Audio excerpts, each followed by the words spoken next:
Bonjour and grüezi. Welcome to another trip report, this time from Lausanne in Switzerland to Bern in Switzerland. It's not a long distance, but it's on an Intercity train. From Bern I will take an ICE train, a German high-speed train, to Frankfurt. The train continues to Berlin, by the way, and it started in Interlaken. I have a video where I will feature the railway station for Interlaken. I will feature all those railway stations. Anyway, for this video I'll show you the railway station of Lausanne, show you the train and show you some views from the train. If you like this video, give me a thumbs up, and if you'd like to see more train related videos, subscribe to my channel. For now, let's roll the intro.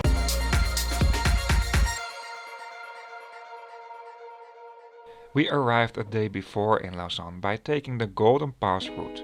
This is a scenic train route that starts in Lausanne and goes via Interlaken and Zweisimmen to Montreux, what is really close to Lausanne. There will be a video about this as well. Actually, I will split that up in two separate videos. Lausanne, Interlaken and Interlaken, Zweisimmen, Montreux. For now, let's take a closer look at Lausanne railway station. Lausanne is the fourth largest city of Switzerland and it's in the French-speaking part of Switzerland. From here you won't find only a lot of domestic trains, but you also find the TCV Lyria high-speed trains to France, some local trains to France, Eurocity trains to Italy that will go to Milan, and one per day that also continues to Venice. And the railway station looks pretty nice.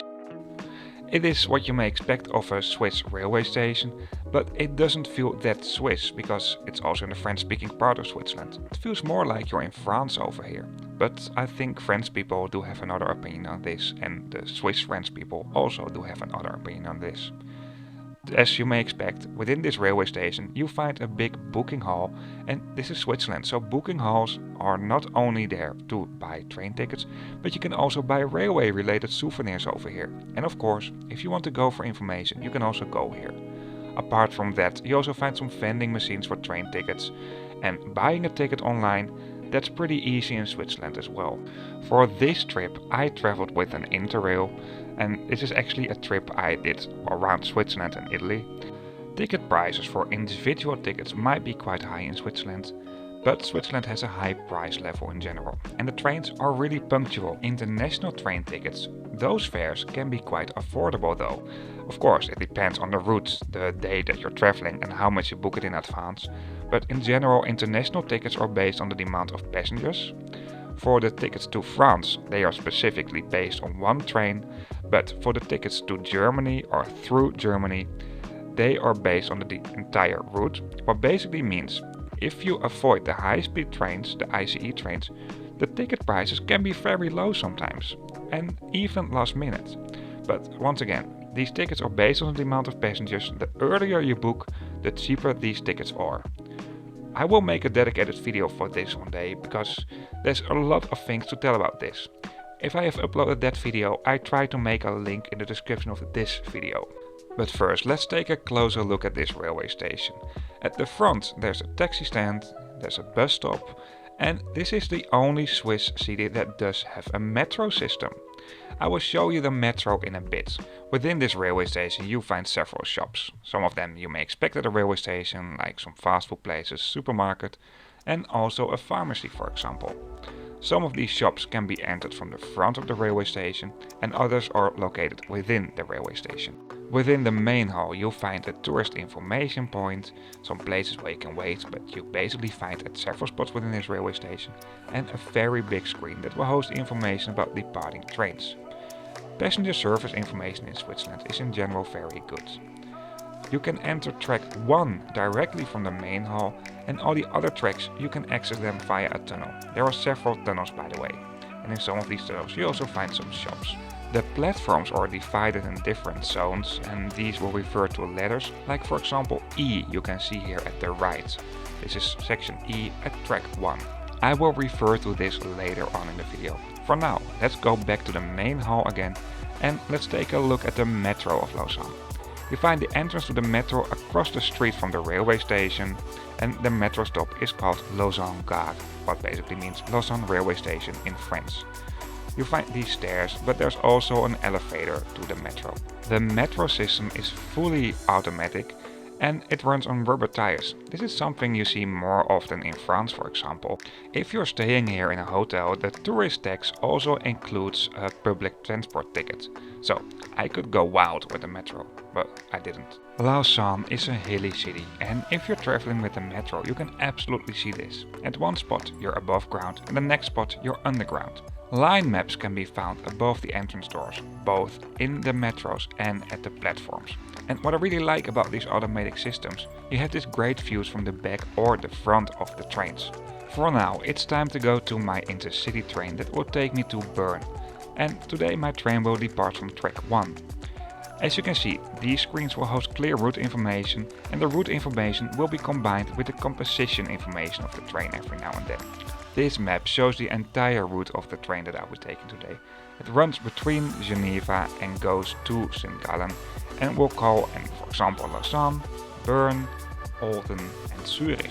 I will only take this train between Lausanne and Bern, what is only a small section of the route. Of course, within Switzerland you find different kinds of running stocks on intercities. I also do have a video on a domestic intercity from Zürich to Chur. You can find it in the description of this video. Speaking of which, if you're interested in other trip reports I did, below the description of this video you find a link to a map, and on this map you find all trip reports I did. The lines to indicate the routes, and the station and ferry icons to indicate the station and ferry terminal reviews.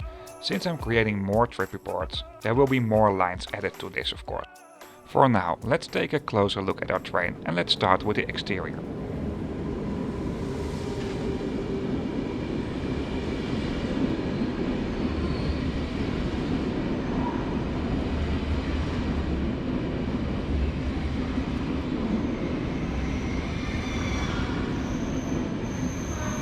The numbers 1 and 2 at the sides of the train do indicate where the first and the second class is. The first class has some extra yellow stripes above the door. At the side you will find digital information screens that will host route information, carriage number and train number, and icons to indicate what facilities can be found where at the side of the train. This is a train that consists of 10 cars that are being pulled or pushed by a locomotive. The last or the first car, depending which way you move, is a control car, so the locomotive doesn't need to be changed at the end or the beginning of each journey. And this is also the car that is different from other cars. At the lower floor you find some space where you can park bikes and some second class seats. But what I really like about these trains is that you find a dedicated child zone at the upper deck. This is something you will not only find in Switzerland, and you won't find this in all Swiss trains. But I really like this. Trains are in general fun for kids, but this makes it even more fun. Close to this playground in a regular second class you find some seats that do have these tables that include a board game. For now, let's take a closer look within these trains. If you want to walk through on this train, you have to do this at the upper deck. You cannot move between the coaches at the lower deck. The lower deck does provide a little bit more space for if you're traveling with a lot of luggage though. This is the second class, and the second class comes mainly in a 2x2 configuration. However, near the staircases that go up, you find some solo seats, and there's also a couch with a kind of lounge and a table, as you can see over here. I really like those lounge seats. Near the staircases you also find some extra luggage racks at the upper deck. And of course there are also overhead luggage racks.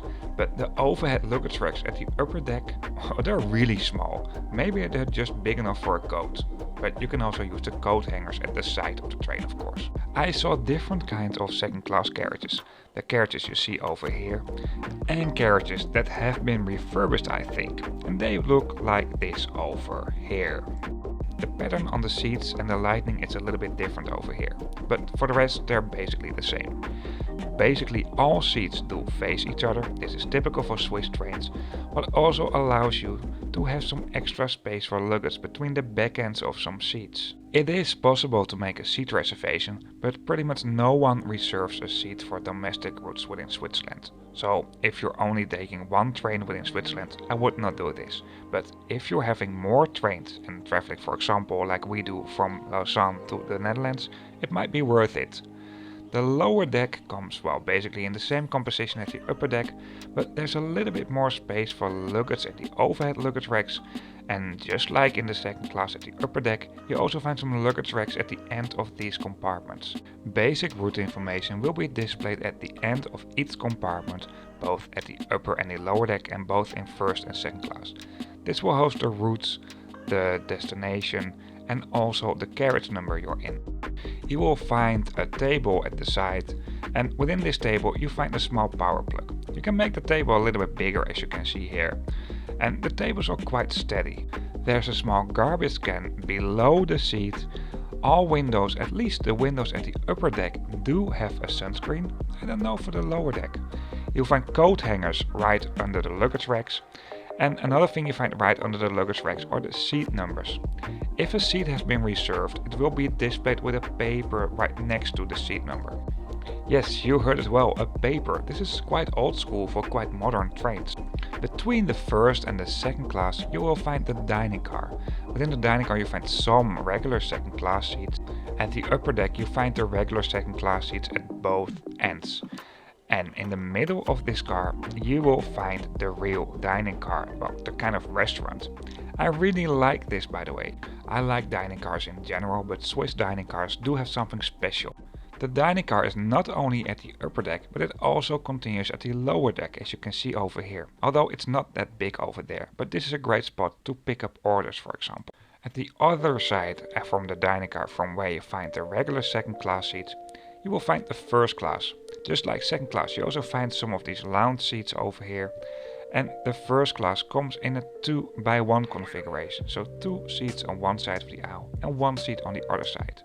The seats are more comfortable, spacious and wider. If I have to describe these seats, it's basically the same as in the second class, but the comfort is way better.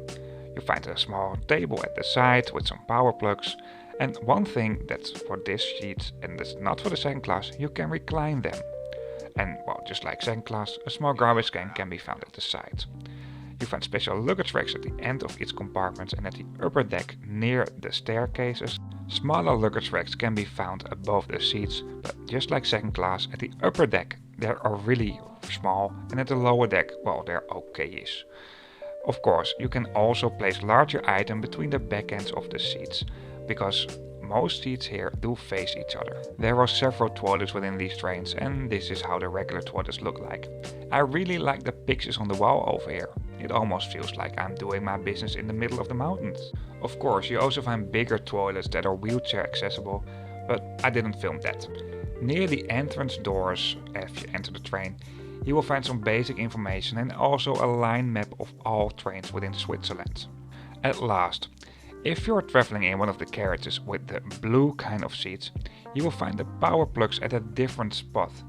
In this case, you can find the power plugs just below the luggage racks near the coat hangers. For now, I'll show you some views from the train. I do have to say, I missed the prettiest spot that was at the beginning, because I was doing a walkthrough of the train over there.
So that's it for this video. I hope you liked it. If you do so, give me a thumbs up. And if you made it all the way to this point in the video, you might consider to subscribe to my channel. So hit the subscribe button and don't forget to hit the bell icon so you won't miss anything. I will do another review of Bern railway station where I take the ICE to Frankfurt. It continues to Berlin.